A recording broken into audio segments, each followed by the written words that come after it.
Hai everyone, hari ini kita akan sambung dengan bab 6, Identity Trigonometry. Di dalam bahagian ini kita ada beberapa identity seperti persamaan yang pertama yang di atas slide ini yang kita perlu tahu dan tahu bagaimana. Persamaan-persamaan yang kita akan bincang dalam video ini akan diberi di dalam senarai rumus bila kita masuk ke peperiksaan nanti. Tetapi kita perlu tahu bagaimana kita akan guna identity ini. Identity ini akan diguna dalam soalan seperti ini. Peperiksa akan tanya kita buktikan sesuatu persamaan. Dan apa yang kita perlu buat nanti ialah gantikan identiti yang betul ke dalam persamaan ini.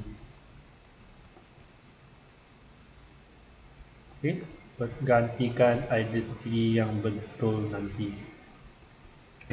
Mari kita tengok balik kepada identiti pertama.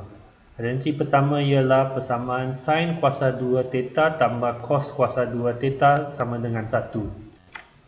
Kuasa 2 ini bermaksud sin theta ini didarab dengan sin theta.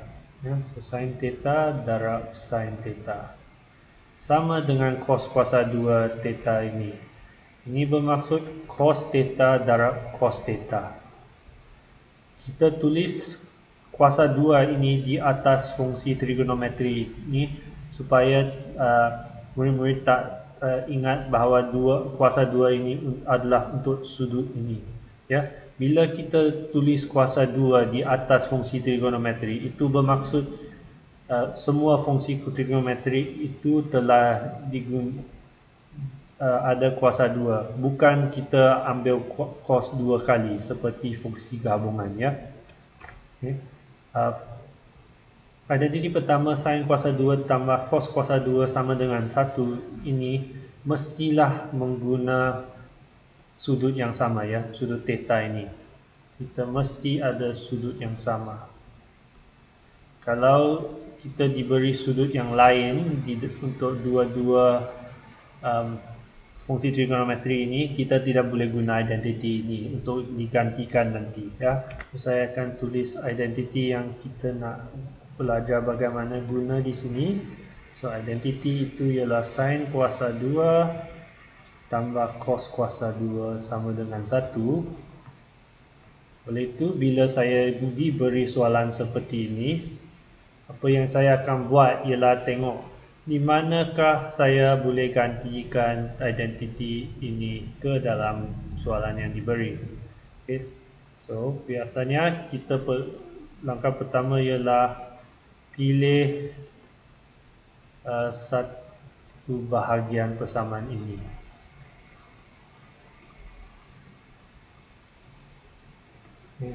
Daripada persamaan ini. Jadi, biasanya kita akan pilih bahagian yang ada lebih perkara supaya kita ada lebih perkara yang boleh digantikan. Di sini saya akan pilih bahagian yang di kiri yang kita boleh tulis sebagai LHS. LHS ini di dalam bahasa Inggeris ialah left hand side. Dan di dalam buku latihan juga digunakan walaupun dia dibuat dalam bahasa Melayu. Kamu boleh tulis LHS, itu akan memberitahu cikgu atau sesiapa yang semak peperiksaan nanti bahawa kamu telah pilih bahagian yang di kiri. Kalau kamu pilih bahagian yang di kanan, ini dikenali sebagai RHS, iaitu huruf pertama telah ditukar kepada R, iaitu right hand side, bahagian kanan. Di bahagian kiri sini kita boleh tengok kita ada sin kuasa 2x. Bila kita ada kuasa 2, itu bermaksud kita boleh guna identiti ini. So sekarang saya hanya nak cos kuasa 2. Oleh itu saya akan tukarkan bentuk persamaan ini. So sekarang saya ada sin kuasa 2 tambah cos kuasa 2. Oleh itu, saya akan pindahkan cos kuasa 2 ke kanan persamaan identiti ini untuk dapat cos kuasa 2 sama dengan 1 tolak sin kuasa 2 theta. Selepas saya sudah tukarkan dia kepada bentuk ini, saya boleh gantikan dia ke dalam persamaan ini. Okay, saya akan ingatkan murid-murid, kita hanya akan gantikan dia ke dalam satu bahagian daripada persamaan ini, ya. So, bila kita telah pilih LHS bahagian kiri, kita tak akan tulis bahagian kanan, ya. Kita tak akan tulis sin kuasa 3 ini. Kita hanya akan tulis sin X tolak sin X cos X. So biasanya cos X ini telah diganti kepada cos kuasa 2X. Cos kuasa 2X ini telah digantikan kepada 1 tolak sin kuasa 2X. Selepas kita sudah buat penggantian ini, kita buatlah pemudahan, ya. So, langkah pertama ialah pilih bahagian yang perlu diguna dan buat penggantian. Bahagian kedua ialah membuat permudahan. So, bila kita buat permudahan di sini, kita darabkan sin X ke dalam bracket ini untuk dapat sin X tolak sin X darab 1 ialah sin X. Negatif sin X darab negatif sin kuasa 2 menjadi sin kuasa 3X, ya. Kerana sekarang kita telah darab sin kuasa 2 dengan sin X, itu akan beri kita kuasa 3. So, bila saya buat pemudahan lagi, saya akan dapat sin X, dan sin X ini akan dihapuskan, dan jawapan terakhir ini ialah sin kuasa 3X. Okay, di sini kita boleh tengok bahawa kita sudah dapat bahagian kanan persamaan asal ini. Okay. Sekarang saya akan buat satu contoh lagi. Okay, di sini kita disuruh buktikan sin X tolak cos X bracket kuasa 2 tambah bracket sin X tambah cos X kuasa 2 sama dengan 2. Okay, di sini saya akan guna identiti yang sama seperti tadi, sin kuasa 2X tambah cos kuasa 2X sama dengan 1. Tetapi di sini kita boleh tengok kita tak ada sin kuasa 2 ataupun cos kuasa 2. Oleh itu, langkah pertama untuk soalan ini ialah kita perlu buat permudahan persamaan ini supaya kita akan dapat perkara yang kita boleh ganti. So, bila saya buat soalan ini, saya akan pilih bahagian kiri, LHS. Kerana di sini, bahagian kiri adalah bahagian yang panjang, yang ada banyak perkara yang kita boleh guna nanti. Bahagian kanan hanya ada 2. 2 ini nanti susah untuk digantikan. Oleh itu, kita akan pilih bahagian kiri. Dan bila saya buat pemudahan di sini, saya akan bukakan dua bracket ini untuk dapat sin kuasa 2x tolak 2 sin x cos x tambah cos square x. Okay, ini seperti bila kita telah belajar bagaimana darab dua bracket atau guna bracket kuasa 2 seperti diajar di dalam tingkatan 3, ya. So, bila kita ada A tambah B kuasa 2, saya akan dapat A kuasa 2 tambah 2AB tambah B kuasa 2. Okay, selepas bukakan bracket, saya akan buat permudahan lagi.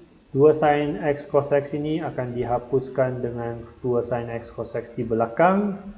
Dan sin kuasa X tambah sin 2 kuasa X akan menjadi 2 sin 2 kuasa 2X tambah 2 cos kuasa 2x. Di sinilah baru saya boleh buat penggantian yang saya. So, di sini saya boleh pilih adakah saya nak ganti sin kuasa 2 ataupun cos kuasa 2. Okay, kerana di soalan pertama kita telah ganti cos kuasa 2, kali ini marilah kita ganti sin kuasa 2. So, sin kuasa 2x sama dengan 1 tolak cos kuasa 2x. Kerana saya pindah cos kuasa 2x ini ke kanan persamaan. Dan saya buatlah penggantian ini, sin kuasa 2x, gantikanlah dia dengan 1 tolak cos kuasa 2x. So, ini akan memberi kita 2 bracket 1 cos kuasa 2x untuk penggantian itu, tambah 2 cos kuasa 2x. Okay. Selepas buat penggantian, langkah yang terakhir ialah membuat pemudahan untuk dapat bahagian kanan, ya, untuk dapat RHS. So bila kita buat pemudahan ini, kita bukakan bracket pertama, saya akan dapat 2 darab 1 ialah 2, 2 darab 2 cos kuasa 2x tambah 2 cos kuasa 2x.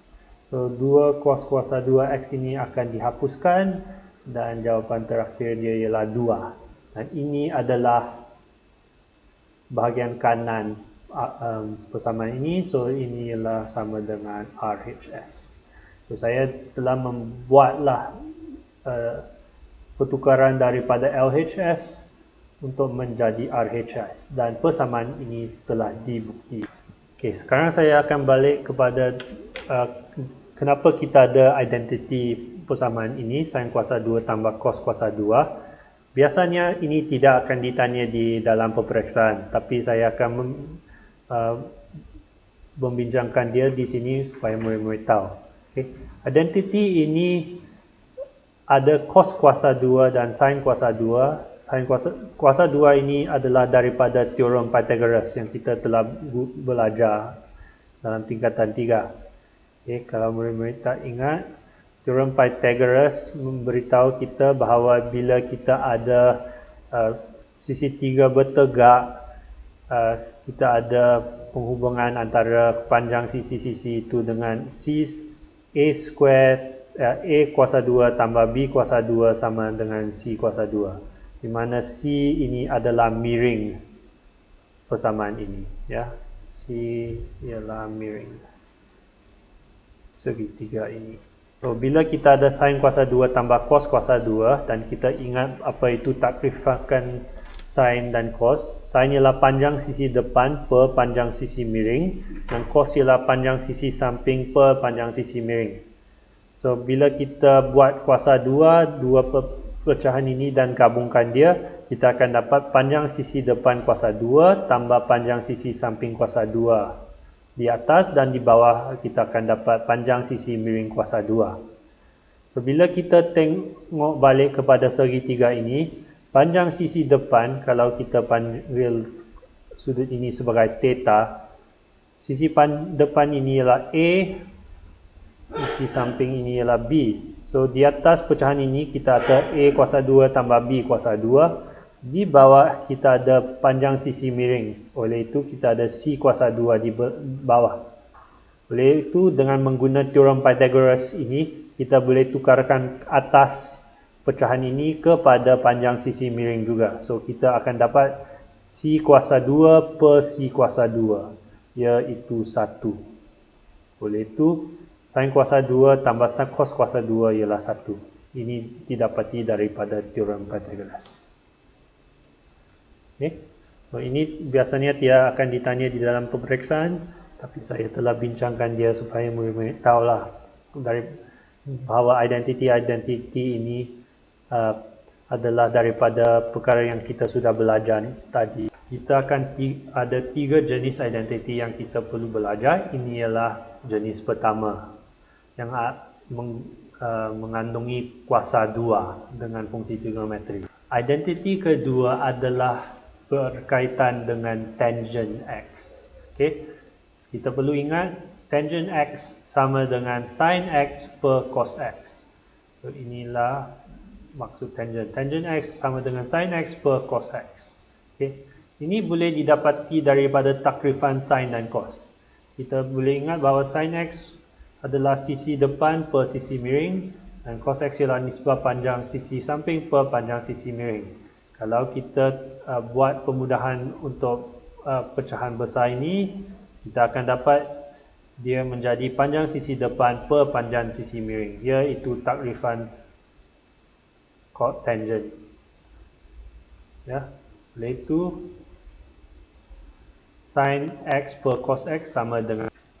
Oleh itu, apabila kita dapat soalan yang tanya kita nak buktikan sesuatu persamaan seperti tangent x sin x tambah cos x sama dengan secant x, kita boleh tengok bahawa satu bahagian ada tangent dan bahagian lain tak ada tangent, hanya ada sin dan cos. Itu bermaksud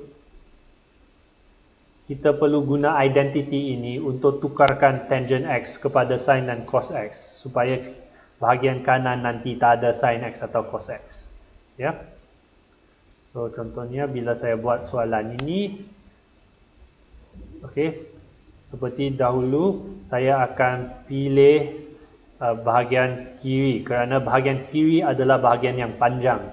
Okey, biasanya kita pilih bahagian yang lebih panjang untuk buat soalan-soalan ini. Kerana bahagian panjang adalah bahagian yang boleh kita buat penggantian dengan lebih senang. Okay, so langkah pertama penggantian, saya akan gantikan tangent x di sini. So tangent x akan ditukarkan kepada sin x per cos x. So sin x tambah cos x. Okay, selepas kita buat penggantian, langkah kedua pemudahan, ya. So setiap kali kita buat penggantian, selepas itu kita mestilah buat permudahan. So saya akan gabungkan semua ini ke dalam satu pecahan. So saya akan dapat sin x darab sin x menjadi sin kuasa 2x per cos x tambah cos x. Ini saya akan menjadikan dia kepada pecahan. So kita nak cos x di bawah pecahan ini, so saya akan ada cos x di bawah dan cos x tambah cos kuasa x di sana. So bila kita gabungkan dia kepada satu pecahan, nanti kita akan dapat sin kuasa 2x tambah cos kuasa 2x sama per cos x. Kita sudah dapat ke sini, tetapi ini bukan lagi bahagian kanan persamaan ini. Kita nak secant x di dalam bahagian kanan ini. Okay? So kalau kita sudah buat penggantian dan pemudahan dan kita belum dapat bahagian kanan, kita mesti berulanglah proses ini, kaedah ini. Okay? So langkah ketiga, kita buat penggantian lagi. Okay? Buat penggantian lagi. Tengoklah apa yang kita boleh ganti di dalam persamaan, di dalam bahagian yang kita sudah ada. Okay, so di sini bila saya tengok ada sin kuasa 2, cos kuasa 2 dan bahagian kanan sini tak ada kuasa 2, itu bermaksud saya akan menggunakan identiti pertama yang saya ada. Kerana saya nak tukar keluar sin kuasa 2 dan cos kuasa 2 ini. Okay, so dengan mengguna identiti yang pertama yang kita belajar hari ini, iaitu sin kuasa 2 tambah cos kuasa 2, ini sama dengan 1.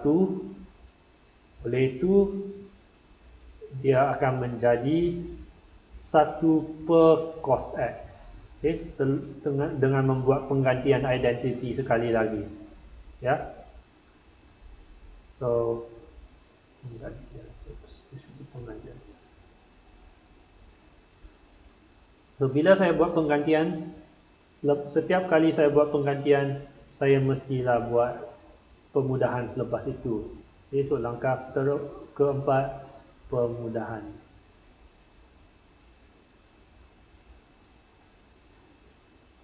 So 1 per cos x akan menjadi secant x.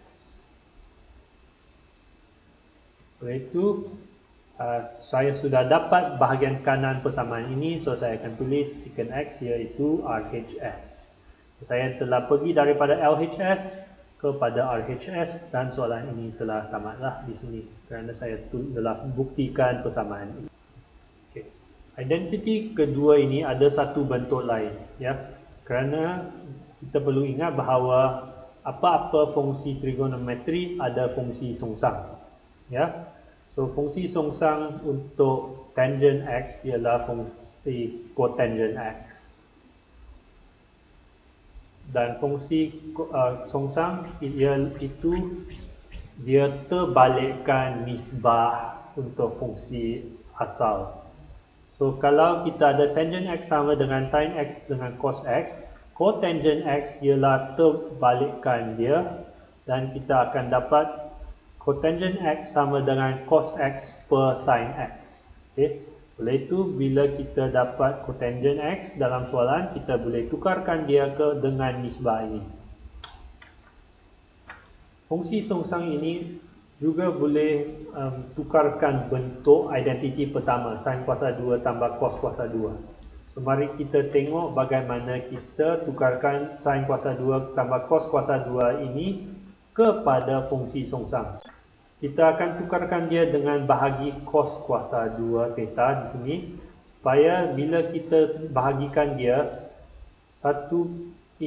di sini akan menjadi 1 per cos kuasa 2. Theta ini untuk memberi kita secant kuasa 2 nanti. Okay. Tetapi untuk bahagian kiri persamaan ini, sin kuasa 2 theta per cos kuasa 2 theta ini akan ditukarkan kepada tangent kuasa 2, dan cos kuasa 2 bahagi cos kuasa 2 akan menjadi 1. So kita akan dapat bentuk yang berbeza untuk identiti pertama, iaitu tangent kuasa 2 tambah 1 sama dengan secant kuasa 2 theta. Oleh itu, kita akan dapat identiti untuk kuasa 2 untuk setiap fungsi trigonometri. Okay? Bukan saja sin dan cos yang boleh ditukarkan. Apabila kita tengok apa-apa fungsi trigonometri yang ada kuasa 2, kita boleh tukarkan dia. Ya? Di sini kita sudah ada tangent dan secant. Lepas ini kita akan tengok cotangent dan cosecant. Ya? Okay? Kalau kita nak cotangent dan cosecant, kita akan bahagi dengan sin kuasa 2. 1 bahagi sin kuasa 2 akan memberi kita cosecant kuasa 2. Ya? Dan seperti dahulu, sin kuasa 2 bahagi sin kuasa 2 ialah 1, cos kuasa 2 bahagi sin kuasa 2 ialah cotangent. So 1 tambah cotangent kuasa 2 sama dengan cosecant kuasa 2 theta. Okay.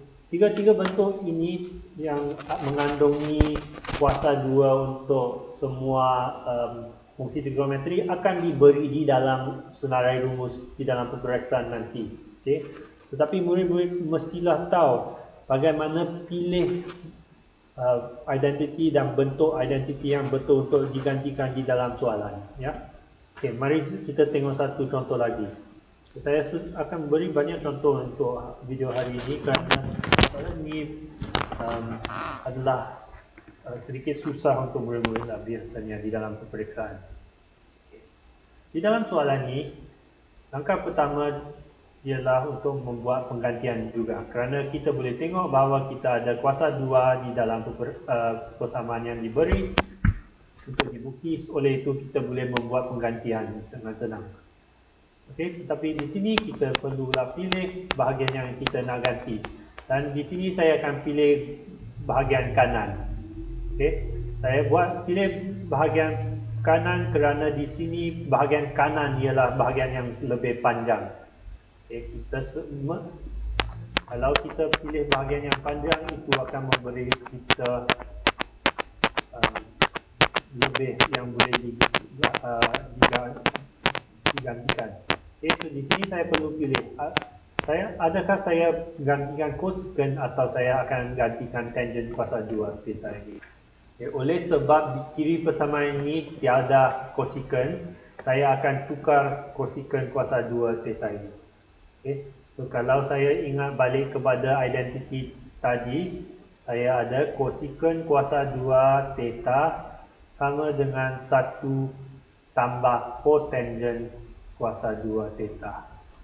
Okay, oleh itu saya gantikan dia ke dalam persamaan. So saya akan dapat 1 tambah cotangent kuasa 2 theta dalam bracket darab tangent kuasa 2 tolak 1 Lepas itu langkah kedua setiap kali ialah pemudahan. Setiap kali kita buat penggantian, kita mesti buat pemudahan. Darablah tangen kuasa 2 ini ke dalam bracket untuk dapat tangen kuasa 2 theta tambah cotangent kuasa 2 theta darab tangen kuasa 2 theta tolak 1. Dan kerana cotangent ialah fungsi songsang tangent, ini akan menjadikan cotangent kuasa 2, tangent kuasa 2 ini untuk menjadi 1.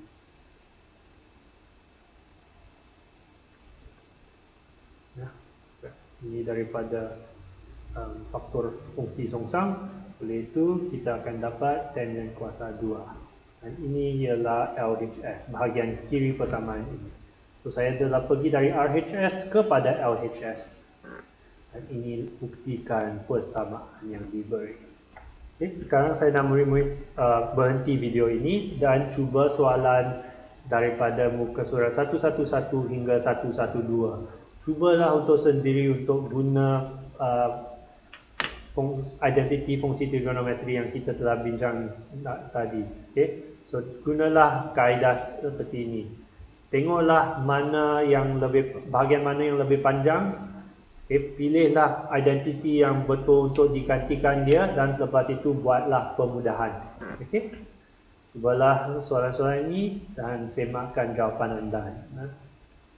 Okay, sekarang kita akan tengok identiti jenis ketiga, rumus sudut majmuk.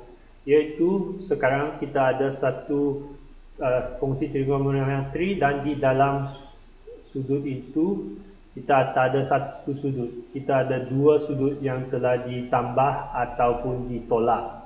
Okay. So fungsi identiti ini boleh diguna kalau dia adalah penambahan ataupun penolakan. Identiti ini juga diberi di dalam senarai rumus nanti. Tapi perkara yang kita perlu ingat ialah bila kita tukarkan dia daripada tambah kepada tolak, dia akan terbalikkan tambah dengan tolak. So contohnya sin A tambah B ialah sin A cos B tambah sin B cos A.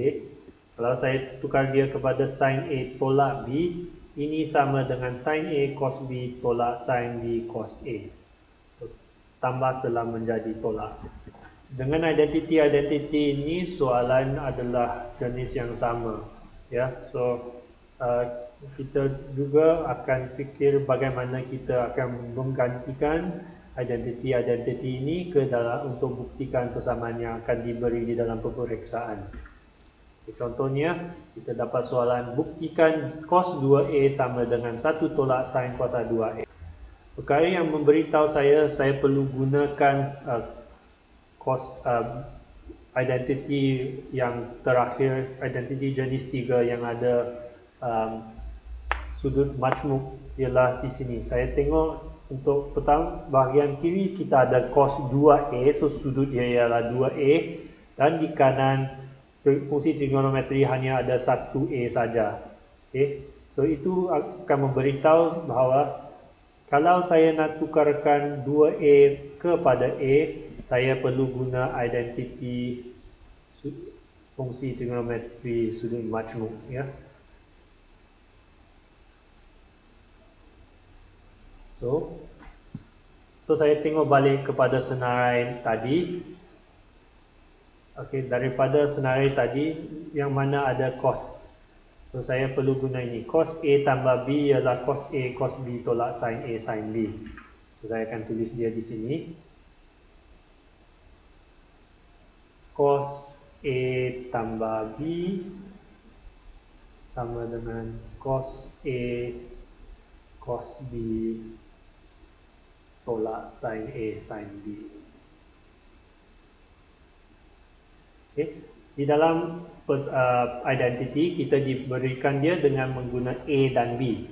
Tetapi di soalan ini kita ada cos 2A.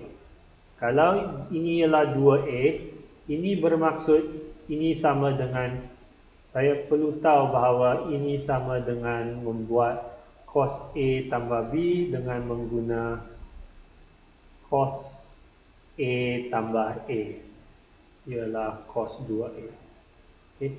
So apabila kita tengok ada nombor di sebelah A ini, biasanya dia akan mengguna identiti sudut majmuk dengan tukarkan B ini kepada A juga. Okay. So saya buatlah penggantian dengan identiti ini dengan menggunakan A sebagai sudut B juga. So ini akan memberi saya bahagian kiri cos 2A menjadi cos A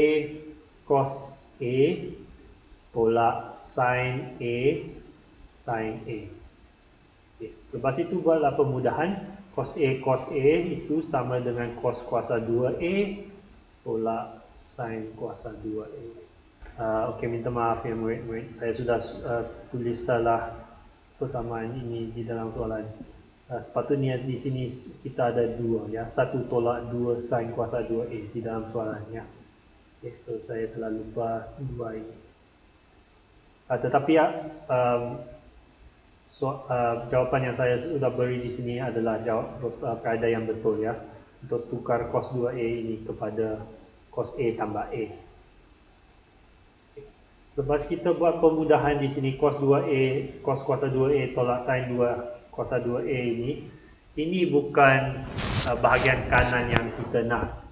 Okay, so ini masih belum lagi 1 tolak 2 sin kuasa 2A. Oleh itu saya akan perlu buat penggantian kali kedua.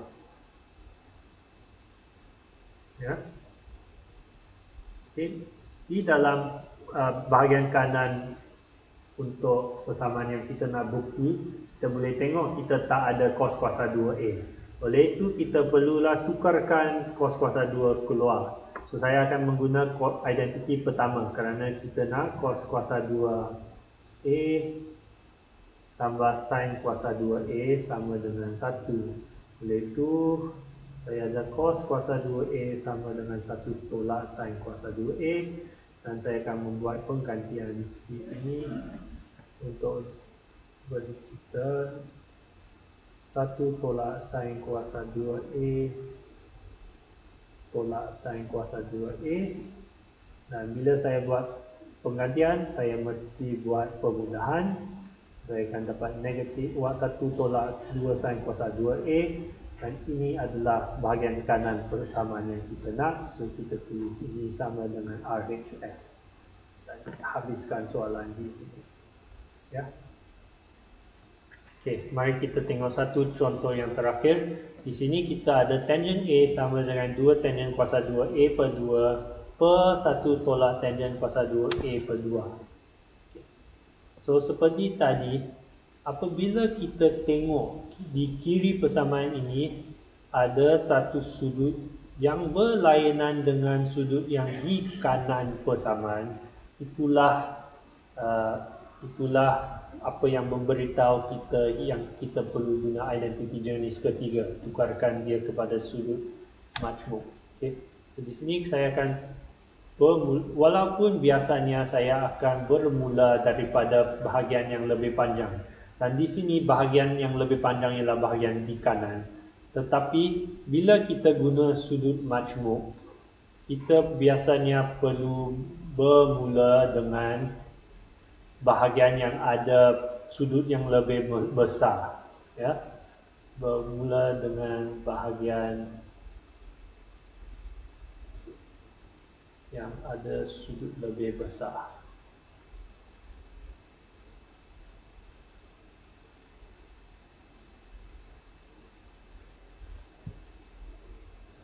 Okay. So bagaimana saya buat sudut majmuk kalau saya ada tangent A? Okay, so kita perlu ingat bahawa A dan kita nak tangent A kuasa per 2 di kanan persamaan itu. Iaitu salah satu daripada sudut majmuk A dan B ini perlulah A per 2. Tapi kalau saya nak A per 2 tambah sesuatu untuk memberi saya A nanti, itu bermaksud sudut kedua di dalam sudut majmuk ini mestilah A per 2 juga. Okay. So saya perlu tukarkan tangent A ini. So tangent A ini akan menjadi tangent A per 2 tambah A per 2. Kalau saya tak boleh tulis tangent A sebagai tangent A tambah per 2 tambah A per 2, saya boleh gunalah identiti sudut majmuk. Okay, so bila saya guna identiti ini, saya akan dapat tangent A per 2 tambah tangent A per 2 per 1 tolak tangent A per 2 darab tangent A per 2. Okay. Bila saya buat penggantian nanti, saya akan dapat 2 tangent A per 2 per 1 tolak tangent kuasa 2 A per 2. Dan saya tulis soalan yang salah juga. Okay. Sebetulnya di sini tak ada tangent, tak ada kuasa 2. Okay. So minta maaf yang ini. Di sini 2 tangent A per 2 per 1 tolak tangent kuasa 2 A per 2 ialah bahagian RHS di sini. Ya. So inilah jawapan soalan. Okay. So di dalam soalan-soalan ini kita sudah tengok bahawa kalau kita boleh diberikan sudut majmuk dengan dua sudut yang berbeza di dalam bracket ini, dan murid-murid akan tengok soalan seperti itu di dalam buku latihan nanti. Tapi kita juga perlu tahulah apakah bila kita ada 2A di kiri dan A di kanan, ataupun contohnya ada A di kiri dan A per 2 di kanan, itu jugalah soalan sudut majmuk, ya. So itulah perkara terakhir yang saya nak bincang untuk video ini. Okay, sekarang tolong cubalah guna identiti sudut majmuk di dalam buku latihan pada soalan-soalan daripada muka surat 113 hingga 116. Okay. Tolong semakkan jawapan anda selepas kamu buat soalan-soalan ini, dan kita akan bincang apa-apa soalan yang murid-murid ada pada hari Sabtu nanti. Bye-bye.